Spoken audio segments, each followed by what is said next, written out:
Hi hello नमस्कार good morning. कसे आहात तुम्ही सर्व? मस्त ना? असेच मस्त खा आणि स्वस्त राहा. तुमचं पुन्हा एकदा खूप मनापासून स्वागत आहे आजच्या एका नवीन आणि इंटरेस्टिंग अशा व्हिडिओमध्ये. तर आज आहे तापोळा ट्रिपचा दुसरा दिवस आणि दुसऱ्या दिवशी सकाळी उठल्यानंतर थोडंसं फ्रेश होऊन मस्त असा पोटभर ब्रेकफास्ट केला. ब्रेकफास्टमध्ये मिसळपाव आणि पोहे असे 2 मेन्यू होते, तेही अनलिमिटेड. त्याच्यानंतर चहा कॉफी झाली आणि कालचा जो दिवस आहे तो पूर्ण आमचा आउटडोअर ॲक्टिव्हिटीजमध्येच गेला होता. त्याच्यामुळे स्विमिंग पूलमध्ये यायचं तेवढं राहिलं होतं आणि कालपासून दीदीने जेव्हा स्विमिंग पूल बघितला तेव्हापासून तिचं चाललं होतं की तिकडे जायचं.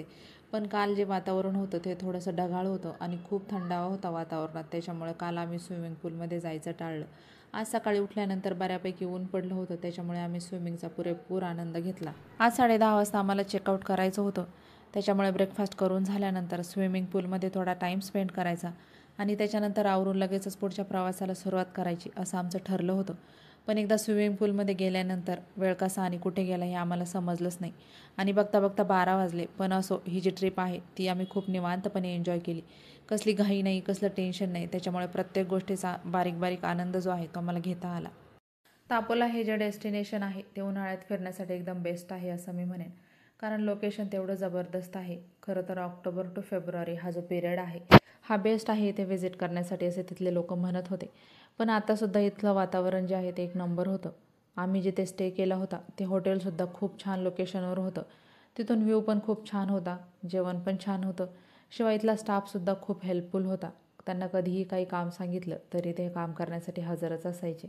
सगळ्यात बेस्ट पार्ट जर ह्या ट्रिपमधला माझ्यासाठी कोणता असेल तर तो होता बोटिंग, कारण इतकं शांत आणि निवांत वाटत होतं तेव्हा.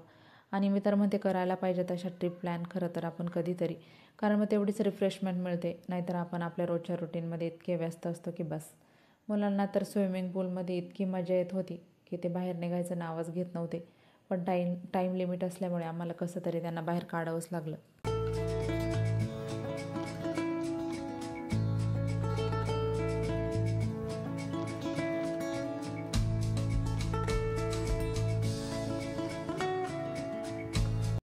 आता ह्या वातावरणातसुद्धा बरेचसे लोक जे आहे ते तापोळा व्हिजिट करायला आलेले होते आणि आम्ही ज्या हॉटेलमध्ये स्टे केला होता तिथे पण बरेचसे लोक जे आहेत ते स्टेसाठी थांबलेले होते.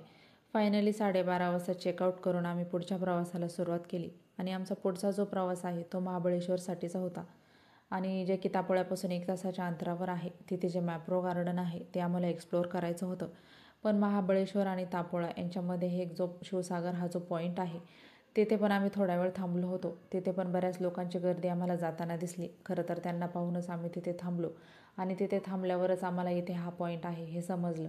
तिथूनसुद्धा गच्च डोंगरांनी भरलेली झाडं आणि तापोळा जो लेक आहे तो इतका छान दिसत होता. त्याच्यामुळे तिथला पण व्ह्यू थोडा वेळ आम्ही रस्तेसुद्धा खूप शांत आणि निवांत वाटत होते आणि हाच आहे तो शिवसागर पॉईंट. तिथे आम्ही थोडा वेळ थांबलो होतो आणि तिथे थांबून आम्ही बरेचसे फोटोज जे आहेत ते काढले. त्याच्यानंतर आम्ही पुढच्या प्रवासाला सुरुवात केली.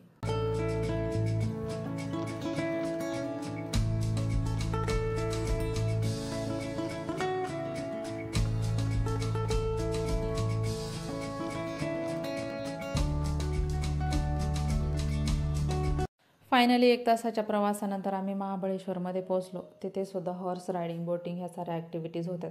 लोक तिथे थांबूनसुद्धा त्या ॲक्टिव्हिटीज एन्जॉय करत होते. पण आता आम्हाला त्या ॲक्टिव्हिटीजमध्ये काहीच इंटरेस्ट नव्हता.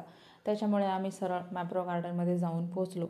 आणि महाबळेश्वर तर तुम्हाला माहीतच आहे की स्ट्रॉबेरीसाठी किती फेमस आहे. त्याच्यामुळे मॅप्रो गार्डनमध्ये गेल्यानंतर तुम्हाला सगळीकडे फक्त स्ट्रॉबेरीचीच थीम दिसेल. शिवाय तिथले जे प्रोडक्ट आहेत ते सुद्धा बऱ्यापैकी स्ट्रॉबेरीपासूनच बनवलेले आहेत.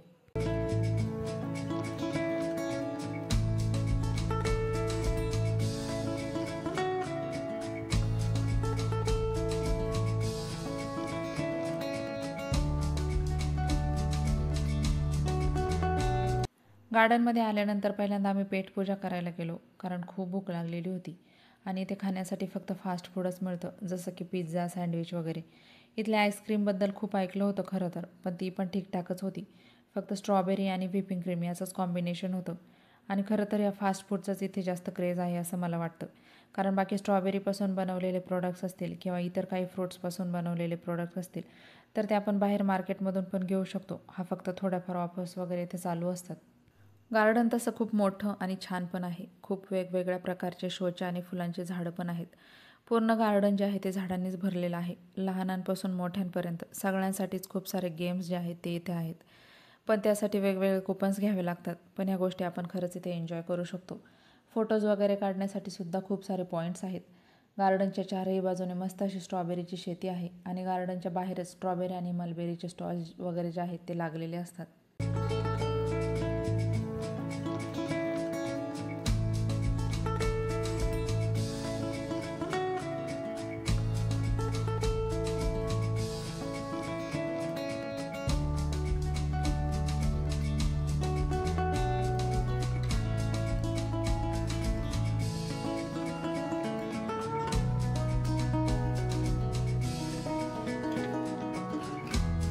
गार्डनमध्येच मोठा हा असा एक हॉल आहे. त्याच्यामध्ये खूप साऱ्या रॅक ठेवलेल्या आहेत आणि त्या रॅकमध्येच वेगवेगळ्या प्रकारचे आणि वेगवेगळ्या फ्लेवरचे जे चॉकलेट्स आहेत ते वेगवेगळ्या कंटेनरमध्ये भरून ठेवलेले आहे, जेणेकरून टुरिस्टला अट्रॅक्शन वाटेल आणि टुरिस्ट इथून हे विकत घेऊ शकतील. 5चा कॉम्बो सेट असेल किंवा 3चा कॉम्बो सेट असेल किंवा सेपरेट पण आपण तिथून विकत घेऊ शकतो. खूप सारे फ्लेवर्स अवेलेबल होते, जसे की जामून, अंजीर, टॅमरिन फ्लेवर, स्ट्रॉबेरी, मँगो. पण कितीही नाही म्हटलं तरी हे सगळं केमिकलनेच बनलेलं असतं, त्यामुळे तिथून आम्ही काहीही विकत घेतलं नाही. हॉल जो आहे तो खरंच खूप अट्रॅक्टिव्ह वाटत होता, कारण तो त्यांनी तेवढा कलरफुल बनवलेला आहे. मुलांना तर इथे काय घेऊ आणि काय ठेवू असं होत होतं, पण आम्ही त्यांना काहीच घेऊन दिलं नाही. पटापट सगळं बघितलं आणि पटकन तिथून बाहेर पडलो. सचिनला तरीही मी याच्यातून काहीतरी घेऊया असं म्हणत होते, पण त्यांनी मला काहीच घेऊ दिलं नाही, कारण त्यांना माहीत आहे की हे सगळं केमिकलने बनलेलं असतं आणि एकदा घेतलं की घरी गेल्यावर मुलं फक्त याच गोष्टीसाठी हट्ट करतात. त्याच्यामुळे त्यांनी यातलं काहीच मला घेऊन दिलं नाही.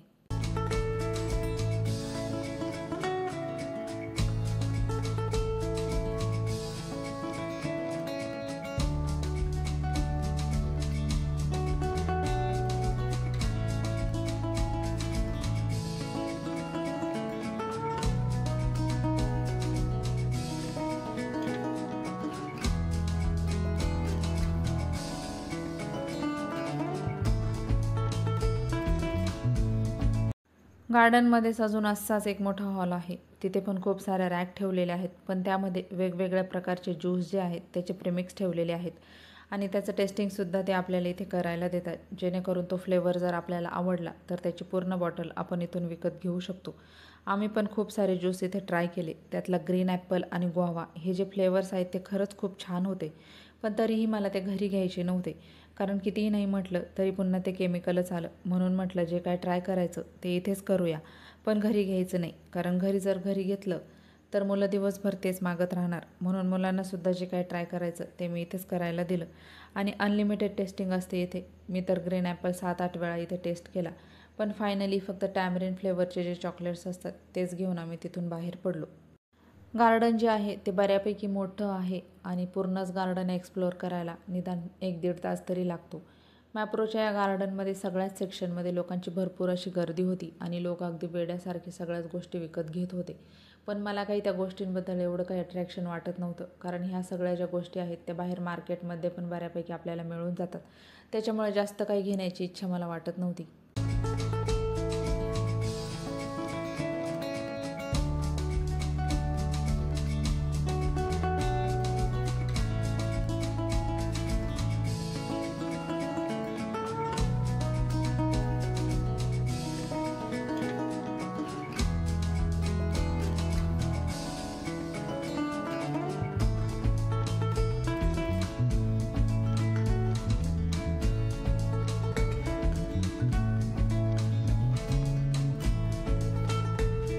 गार्डनमध्ये खूप सारे गेम झोन्स आहेत, शिवाय खूप साऱ्या ॲक्टिव्हिटीज पण आहेत करण्यासाठी. पण त्या प्रत्येक ॲक्टिव्हिटीसाठी आपल्याला वेगळं कुपन काढावं लागतं. ते जरा मला थोडं एक्सपेन्सिव्ह वाटलं, कारण आपण जेवढे पैसे भरतो त्याच्या बदल्यात खूप कमी ऑप्शन्स देतात ते खेळण्यासाठी. त्याच्यामुळे बऱ्यापैकी लोकांना काहीच जिंकता येत नाही. पण असो, 2-3 तास गार्डनमध्ये कसे गेले हे समजलंच नाही. बऱ्याच गोष्टी ज्या आहेत त्या गार्डनमध्ये सुंदररित्या सजवलेल्या असतात, त्याच्यामुळे आपल्याला फोटो काढण्याचा मोह आवरत नाही. फायनली गार्डन 2-3 तासात एक्सप्लोअर करून आणि गार्डनला आणि दापोळ्याला फायनली बाय बाय करून आम्ही आमच्या परतीच्या प्रवासाला सुरुवात केली. पुण्याला जाताना असो किंवा पुण्यावरून रिटर्न येताना पण असो, आम्हाला ट्रॅफिक जे आहे ते कुठेच लागलं नाही, कारण मग ट्रॅफिक जर लागलं तर प्रवासात खूप चिडचिड होते आणि त्याच्यामुळे आमच्यासोबत ही एक गोष्ट जी आहे ती खूप चांगली घडली. थोडीफार गर्दी होती, पण थांबून वाट बघण्याची वेळ जी आहे ती आमच्यावर आली नाही. ट्रिप कितीही दिवसांची असो, 2 दिवसांची असो की 8 दिवसांची असो, आपल्याला आपल्या घरी परत यावंच लागतं. पुन्हा तेच दिवस, तेच रुटीन चालू होणार. पण असो, ट्रिप जी आहे ती खूप छानपणे एन्जॉय केली आणि पुन्हा जर असा योग आला तर अशी ट्रिप प्लॅन करायला काहीच हरकत नाही. तर चला फ्रेंड्स, असा होता हा आजचा व्हिडिओ. व्हिडिओ आवडला असेल तर व्हिडिओला लाईक करा. चॅनलवर नवीन असाल तर सबस्क्राईब करायला विसरू नका आणि आपण भेटूया अशाच एका नवीन आणि इंटरेस्टिंग व्हिडिओमध्ये. तोवर तुम्ही स्वतःची काळजी घ्या. So tata, bye bye and take care.